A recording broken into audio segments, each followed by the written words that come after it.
মরুভূমির বুকে মাথা উঁচু করে দাঁড়িয়ে থাকা এক নীরব প্রহরী, যা সময়কে জয় করে আজও আমাদের দিকে তাকিয়ে আছে।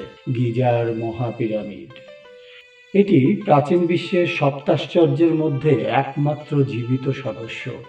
আজ থেকে প্রায় ৪,৫০০ বছর আগে মিশরের ফারাও খুফুর অমরত্বের স্বপ্ন এবং পরকালের যাত্রাকে নিরাপদ করতে তৈরি হয়েছিল এই বিশাল সমাধি।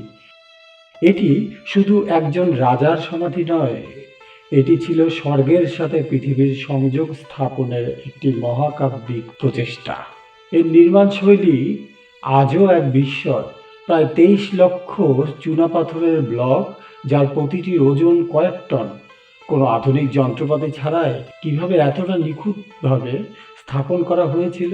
এর ৪টি দিক প্রায় নির্ভুলভাবে কম্পাসের উত্তর, দক্ষিণ, পূর্ব এবং পশ্চিম দিক নির্দেশ করে, যা এক অবিশ্বাস্য জ্যামিতিক দক্ষতার পরিচয়।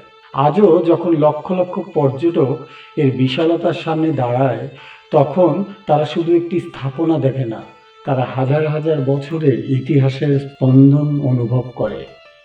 এর ভেতরে রহস্যময় গলি, চেম্বার এবং প্রাচীন লিপি মানুষকে সময়ের ওপারে নিয়ে যায়। গিজার পিরামিড তাই শুধু একটি সমাধি নয়, এটি মানবজাতির অদম্য ইচ্ছা, প্রকৌশলগত দক্ষতা এবং অমরত্বের আকাঙ্ক্ষার এক কালজয়ী প্রতীক। এটি এক জীবন্ত ইতিহাস, যা আজও আমাদের প্রশ্ন করতে শেখায়, কিভাবে সম্ভব।